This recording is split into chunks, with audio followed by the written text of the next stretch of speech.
प्यारे बच्चों, आज हम लोग कक्षा 7 गणित का पाठ 1 परिमेय संख्याएं देखेंगे। और इस चैप्टर में हम लोग आज निम्नलिखित बिंदुओं पर चर्चा करेंगे, जिसमें से हमारा पहला बिंदु होगा परिमेय संख्याओं की आवश्यकता क्यों। दूसरा हम लोग पढ़ेंगे परिमेय संख्याएं क्या हैं और परिमेय संख्याओं की परिभाषा क्या है। तीसरी बात हम लोग पढ़ेंगे भिन्न और परिमेय संख्याएं एक दूसरे से कैसे संबंधित हैं। भिन्न और परिमेय संख्या की कैसे हम पहचान करेंगे कि कौन भिन्न है, कौन परिमेय संख्या है, कौन परिमेय संख्या और भिन्न दोनों है। अगली बात हम लोग देखेंगे कि धनात्मक और ऋणात्मक परिमेय संख्याएं क्या हैं।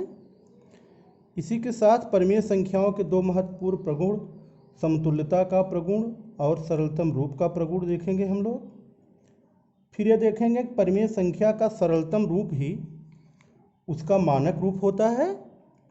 फिर अभ्यास 1A के प्रश्नों को हल करेंगे हम लोग। तो चलिए हम लोग पहले बिंदु पर चलते हैं कि परिमेय संख्याओं की आवश्यकता क्यों। प्यारे बच्चों, हम लोग पिछली कक्षाओं में प्राकृतिक संख्याओं को पढ़े हैं। पहला बिंदु हम लोग देख रहे हैं इस समय, परिमेय संख्याओं की आवश्यकता क्यों। बच्चों, हम लोगों ने देखा कि हमारी प्राकृतिक संख्याएं जो हैं वो 1 से शुरू होती हैं, कहाँ तक? अनंत तक। तो सबसे छोटी प्राकृतिक संख्या 1 और सबसे बड़ी प्राकृतिक संख्या कोई नहीं होती है। इन प्राकृतिक संख्याओं में शून्य की खोज होने के बाद में शून्य को जब सम्मिलित कर लिया गया, उनको नाम दिया गया पूर्ण संख्याएं। पूर्ण संख्याएं हमारी शून्य और 1 2 3 4 से लेकर के अनंत तक हो गई।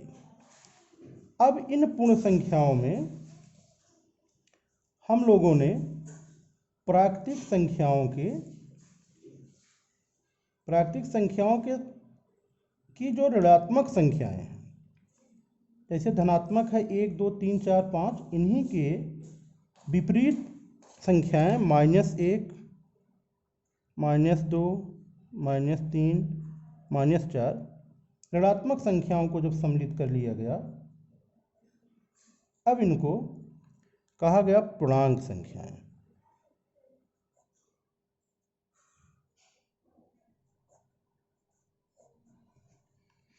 प्यारे बच्चों, ये हमारी हो गई पूर्णांक संख्याएं। अब पूर्णांक संख्याओं में प्रत्येक पूर्णांक का एक विपरीत पूर्णांक होता है। जैसे 1 का विपरीत पूर्णांक -1, 2 का विपरीत पूर्णांक -2, 3 का विपरीत पूर्णांक -3। इसको हम लोगों ने संख्या रेखा पर भी पिछली कक्षाओं में प्रदर्शित करना सीखा है। यहाँ शून्य हो जाएगा, इधर धनात्मक संख्याएं दाहिनी तरफ और बाईं तरफ ऋणात्मक संख्याएं। अब बच्चों देखिए, पूर्णांक संख्याओं में अगर हम दो संख्याओं का योग करें, अभी जैसे हमने 1 में 2 को जोड़ लिया, क्या मिला? 3, एक पूर्णांक है। -3 में हम +2 को अगर ऐड करें तो हमको क्या मिलता है? -1, ये भी एक पूर्णांक है। तो दो पूर्णांक संख्याओं का योगफल एक पूर्णांक है। इसी तरह से हम दो पूर्णांक संख्याओं का भी अंतर करेंगे, घटाना करेंगे, वो भी एक पूर्णांक मिलेगा। दो पूर्णांक संख्याओं का हम अंतर, जैसे अभी हम 3 में से 2 को घटा दिए, 1 आ गया। 3 में से हम -2 को घटाएंगे तो 3 और ये हो जाएगा +2, 5, 5 भी एक पूर्णांक है। इसको हम लोग कहते हैं संबरक गुण क्लोजर प्रॉपर्टी कहते हैं इसको। अब बच्चों, योग जो है संबरक नियम का पालन किया पूर्णांक संख्याओं में, घटाना भी संबरक नियम का पालन किया। संबरक नियम मतलब दो संख्याओं का योग वही संख्या, दो पूर्णांकों का योग पूर्णांक है, दो पूर्णांकों का घटाना पूर्णांक है। अब इसी तरह से हम जो है ये देखेंगे कि दो पूर्णांकों का गुणनफल भी किस तरह से पूर्णांक ही मिलता है। जैसे हमने 2 × 3 किया, ये आया 6, -2 × -1 किया, ये आया +2। तो इस तरह से हम चाहे अभी 0 में मल्टीप्लाई कर लेंगे 0 आएगा।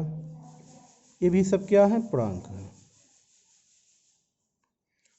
तो कहने का मतलब पूर्णांक संख्याएं गुणनफल या गुणा के लिए भी संबरक नियम का पालन कर रही हैं। इसी तरह से अब हम भाग की बात करते हैं। जैसे देखिए हम -15 में 5 का भाग किए, ये हमको क्या मिला, -3 मिलेगा।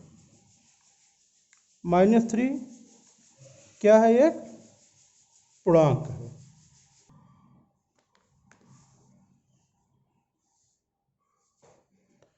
अब देखिए बच्चों, इसी तरह से अगर हम -12 में 2 से भाग दें, ये हमको मिल जाएगा -6, ये भी पूर्णांक है। 0 में हम 5 से भाग दें, 0 मिल जाएगा, ये भी पूर्णांक है। अब अगर हम 12 में अगर 5 से भाग दें तो मिल जाएगा 12/5। ऐसा तो हमने कहीं पूर्णांक नहीं देखा। अब ये क्या हुआ, भागफल के लिए देखिए भाग देने पर हमें सदैव एक पूर्णांक संख्या नहीं मिल रही है। अभी हम -12 में 7 से भाग दे दें, -12/7 मिल जाएगा। 13 में हम -3 से भाग दे दें, 13/-3 मिल जाएगा। ये सब क्या है, पूर्णांक संख्याएं नहीं हैं। ये सब पूर्णांक संख्याएं नहीं हैं। तो ये क्या है, इसमें 12/5 को तो हम लोग भिन्न कह सकते हैं कि भिन्न है, चलिए, लेकिन इसको हम भिन्न भी नहीं कहते हैं। तो ऐसी ही संख्याओं को परिभाषित करने के लिए गणित में हमें परिमेय संख्याओं की आवश्यकता हुई। अब हम परिमेय संख्याओं की अवधारणा को समझेंगे। देखिए, परिमेय संख्याओं को अंग्रेजी में कहते हैं रेशनल नंबर। तो रेशनल शब्द जो है यह रेशियो से बना है। रेशनल शब्द हमारा, इसकी उत्पत्ति किस शब्द से हुई है, रेशियो से, रेशियो से। अब बच्चों, लेकिन रेशियो में हमको ये देखना है, अगर ऋणात्मक आ गया, जैसे 3/5 है, इसको हम 3:5 लिख सकते हैं, लेकिन -3/5 है तो कहीं हम इसको ऐसे नहीं लिख सकते हैं। तो ऐसी ही संख्याओं को, इसी बात को स्पष्ट करने के लिए परिमेय संख्याओं की उत्पत्ति हुई है। चलिए अब हम देखते हैं कि परिमेय संख्याएं क्या हैं। देखिए, परिमेय संख्या ऐसी संख्याएं हैं जिन्हें हम, परिमेय संख्याओं की परिभाषा,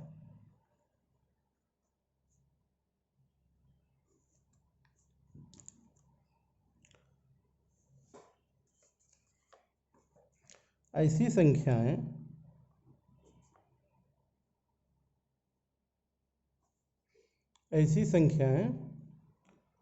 जिन्हें P/Q के रूप में व्यक्त किया जा सके,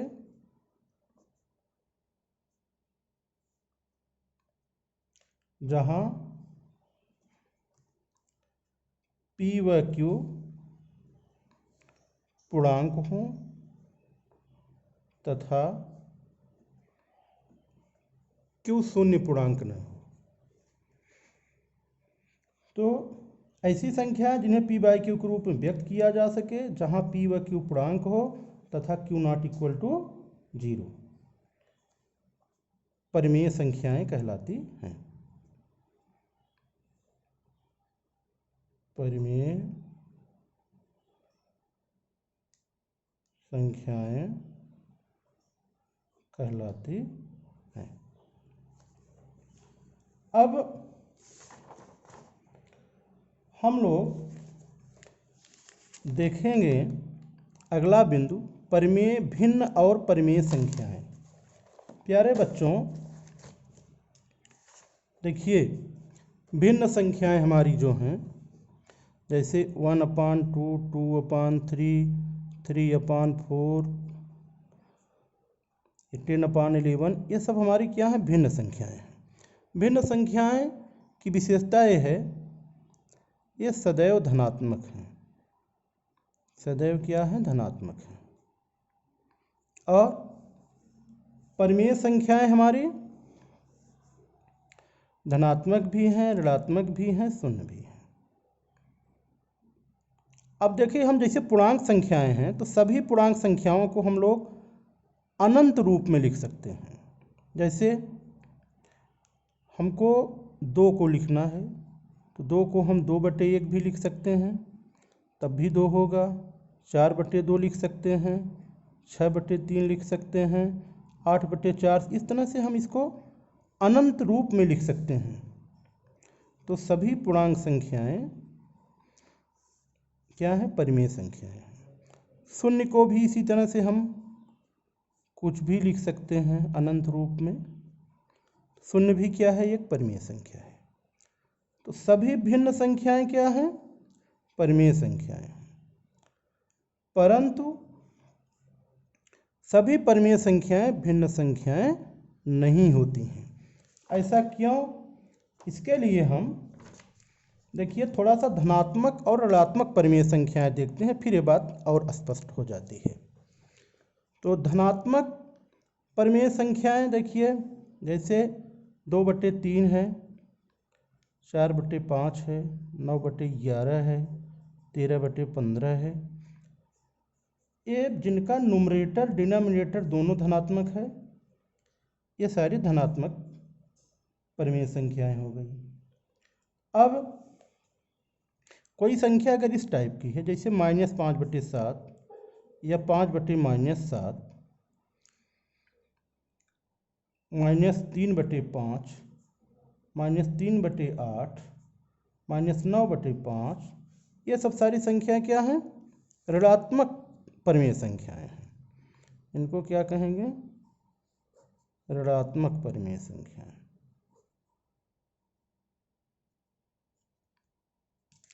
अब ये हो गई धनात्मक परिमेय संख्या।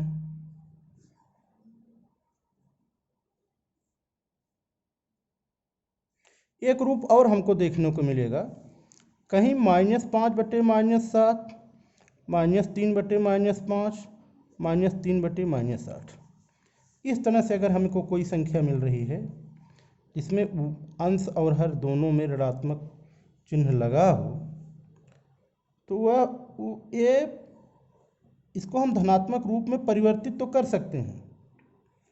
तो कहने का मतलब, अगर कोई संख्या x/y है या -x/-y है, इसको हम लोग धनात्मक परिमेय संख्या ही मानेंगे।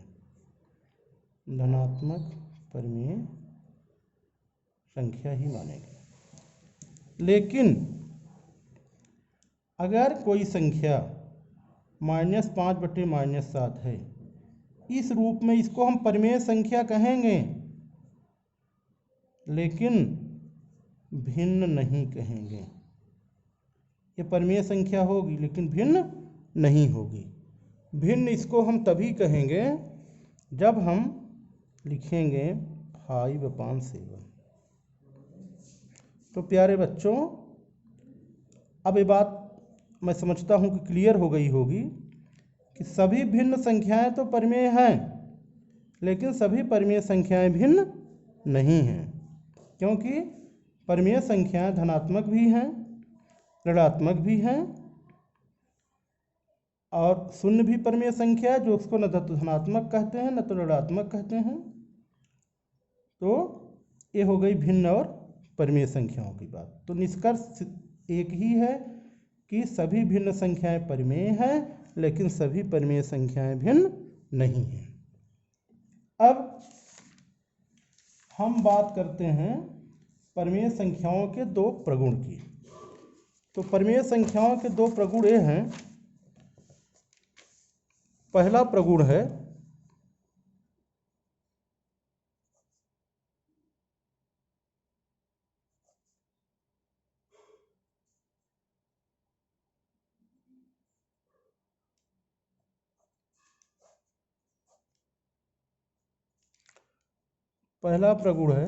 समतुल्यता का प्रगुण।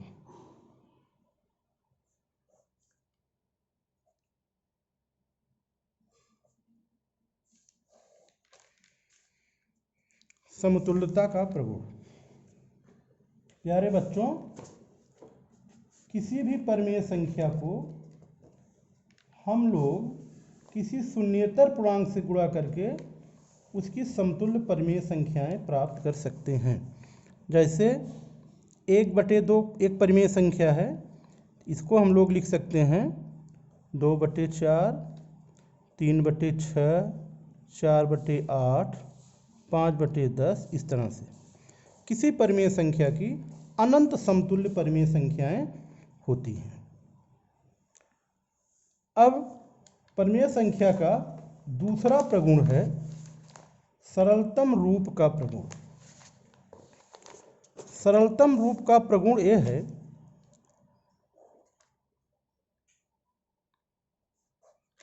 सरलतम रूप का प्रगुण।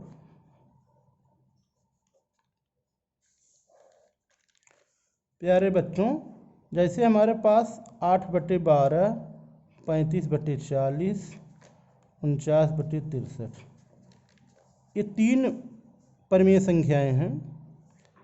तो इसमें हम अंश और हर के स से भाग दे देंगे, तो भाग देने के बाद जो परिमेय संख्या हमें मिलेगी वो अपने सरलतम रूप में मिलेगी। तो 8 और 12 का स 4 होगा। 8/12 को अगर हम 4 से डिवाइड कर दें तो 4 दूना 8, 4 तिया 12, ये अपने सरलतम रूप में हो गई। सरलतम रूप की यह पहचान है, सरलतम रूप में अंश और हर का स एक ही आएगा। इसी तरह से 35/40 है, इसको सरलतम रूप में हम लोग 5 7 35, 5 8 40, ये इसका सरलतम रूप है। दूसरी संख्या है 49/63, इसको हम लोग 7 7 49, 7 9 63, ये सरलतम रूप है। मेरे प्यारे विद्यार्थियों, सरलतम रूप ही परिमेय संख्या का मानक रूप कहलाता है। जैसे 8/12 है, इसका मानक रूप 2/3 है, इसका मानक रूप 7/8 है, इसका मानक रूप 7/9 है। तो किसी परिमेय संख्या का सरलतम रूप ही उसका मानक रूप कहलाता है। अब बच्चों, हम लोग देखेंगे अभ्यास 1A। अभ्यास 1A में इसको अब हम चलते हैं सीधे बुक के पास। ये देखिए है अभ्यास 1A। प्यारे बच्चों, पहला क्वेश्चन है निम्नांकित पूर्णांकों को परिमेय संख्याओं के रूप में लिखिए जिनका हर एक हो। यहाँ आप देखिए इन सारी संख्याओं को हम, जैसे -7 है, इसके आप अपान 1 लिख सकते हो, 11/1 लिख दीजिए, 27/1 लिख दीजिए, -45/1 लिख दीजिए, 70/1 लिख दीजिए, और कुछ नहीं करना है। ये परिमेय संख्याएं हो जाएंगी। अगला क्वेश्चन देखिए, अगला क्वेश्चन है -4/5 को, अब मैं बात कर रहा हूँ अभ्यास 1A के क्वेश्चन नंबर 2 की। -4/5 को ऐसी परिमेय संख्या के रूप में व्यक्त कीजिए जिसका अंश 8 है। तो -4/5 में हम इसके अंश और हर में गुणा करेंगे -2 से। ये देखिए माइनस माइनस प्लस हो जाएगा 8 और 5 दूना 10। तो ये हो गया, इसका अंश 8 हो गया। अब इसी का दूसरा पार्ट है अंश -16 हो। -4/5 में अब हम 4 से गुणा करेंगे अंश हर में। 4 चौक 16, 4 पचे 20। अब देखिए अंश हो गया -16। इसी तरह से बच्चों ये दो ग और घ, इसके जो दो पार्ट हैं, इसको आप लोग होमवर्क के रूप में करेंगे। किसी भी बच्चे को अगर ये नहीं आता है तो मेरे व्हाट्सएप नंबर पे आप चाहे फ़ोन से बात करिए, चाहे बताइए कि हमको नहीं समझ में आया, उसको मैं फिर बताने का प्रयास करूँगा। क्वेश्चन नंबर 3, -5/-7 को ऐसी परिमेय संख्या के रूप में व्यक्त कीजिए जिसका हर है। पहला है क 7। तो देखिए इसको ऐसी परिमेय संख्या बनाना है जिसका हर 7 हो। तो -5/-7 है। -5/-7, इसको बच्चों -1 से मल्टीप्लाई कर देंगे, ये हो जाएगा 5, ये हो जाएगा 7। अब इसका हर क्या हो गया? 7 हो गया। इसी का पार्ट ख है कि इसका हर क्या हो? -14 हो। तो -14 के लिए बच्चों हम क्या करेंगे? इसमें देखिए -5/7 में इसका हर हमको -14 बनाना है। इसमें हम गुणा करेंगे -2 से, अंश में भी हर में भी। ऊपर आ गया 10, नीचे आ गया -14। बच्चों जब साइंस समान रहेगी, समान चिन्ह रहेगा, ये भी माइनस है ये भी माइनस है, तो यहाँ प्लस होता है। जब 1 - 1 प्लस रहेगा तो माइनस हो जाएगा। इसका भी दो पार्ट आप स्वयं करेंगे। क्वेश्चन 4 देखिए, ये है निम्नलिखित परिमेय संख्याओं के हर को धनात्मक बनाइए। प्यारे बच्चों इसके हर को धनात्मक बनाना है, तो हर को धनात्मक बनाने के लिए हम जो चिन्ह हर का रहेगा उसी चिन्ह से गुणा करेंगे। जैसे ये है -9/-11, इसमें हम -9/-11 में गुणा करेंगे। हर का चिन्ह क्या है? -1 -1, ये हो जाएगा 9/11। 11/-17 है, ये भी माइनस है, तो हम -1 से गुणा करेंगे। प्यारे बच्चों देखो ख में, ग में, घ में सब में हर का चिन्ह क्या है? माइनस है। तो हर को धनात्मक बनाना है तो उसी चिन्ह से हम -1 -1 -1 सब में क्या करेंगे? -1/-1 से गुणा करेंगे। -1 से मतलब अंश में, और -1 से ही हर में गुणा कर देंगे, तो ये सारे जो है क्या हो जाएंगे? धनात्मक हो जाएंगे। अब प्यारे बच्चों क्वेश्चन नंबर 5 देखिए, परिमेय संख्याओं के अंश को धन पूर्णांक बनाना है। तो जैसे हम लोगों ने पिछला क्वेश्चन किया, देख जो हर का जो चिन्ह था उसी चिन्ह का हम लोगों ने गुणा किया अंश और हर में। तो यहाँ पे देखिए -7/13 है। अंश को धनात्मक बनाना है तो अंश का चिन्ह देखिए क्या है? माइनस। तो क्या करेंगे हम? -1 गुणे -1, ये हो जाएगा माइनस माइनस प्लस, तो 7 हो जाएगा। यहाँ भी वही काम करेंगे, माइनस है तो -1 गुणे बटे -1। यहाँ भी -1 से मल्टीप्लाई करेंगे, यहाँ भी -1 से मल्टीप्लाई करेंगे। सब में अंश और हर में -1 से मल्टीप्लाई करेंगे। क्वेश्चन नंबर 6 देखते हैं बच्चों। क्वेश्चन नंबर 6 में, क्वेश्चन नंबर 6 का क देखिए। क्वेश्चन नंबर 6 का क है -9/-13। इसमें पूछा गया कि कौन सी परिमेय संख्या धनात्मक है। हमने आपको बताया था अभी परिमेय संख्या जब बता रहे थे, x/y बराबर -x/-y, ये भी धनात्मक है, ये भी धनात्मक है। इसमें हम क को क्या मानेंगे? धनात्मक मानेंगे। ख को 11/-19, इसको क्या मानेंगे बच्चों? ऋणात्मक मानेंगे।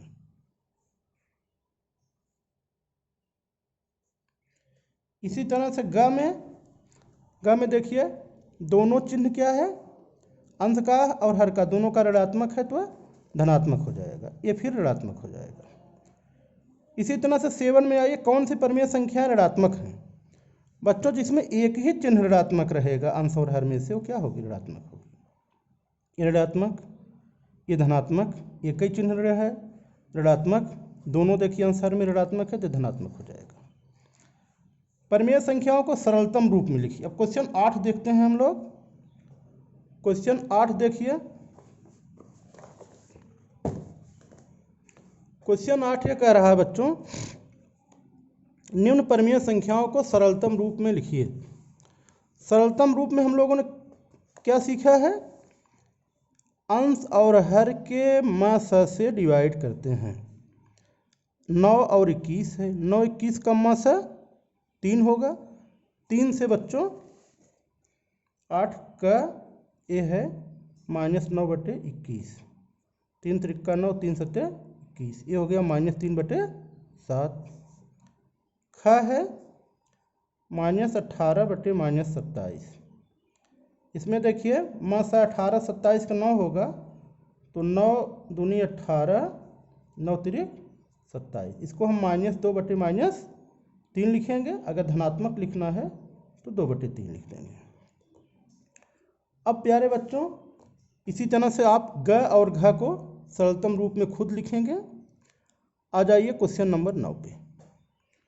क्वेश्चन नंबर 9 में देखिए, रिक्त स्थानों की जो पूर्ति करना है, ये समतुल्य संख्याएं के समतुल्यता के प्रगुण से किया गया है। देखिए -3/4, यहाँ पे है -20। अब देखिए 4 में कितने से गुणा करने पे -20 मिलेगा? -5 से। तो -5 से हम -3 में भी मल्टीप्लाई कर देंगे तो क्या मिलेगा हमको? +15 मिल जाएगा। इसको आप यहाँ देखो, क है ये 9 का, क्वेश्चन नंबर 9 का क, ये है -3/4, यहाँ बॉक्स में दिया गया है 20, सारी ये -20 है, तो इसमें -20 लाने के लिए -5 से मल्टीप्लाई किया गया। अब देखिए यहाँ -3/4 गुणे -5, ये हो गया आपका -20, ये माइनस प्लस 15 हो जाएगा, यहाँ ऊपर 15 हो गया।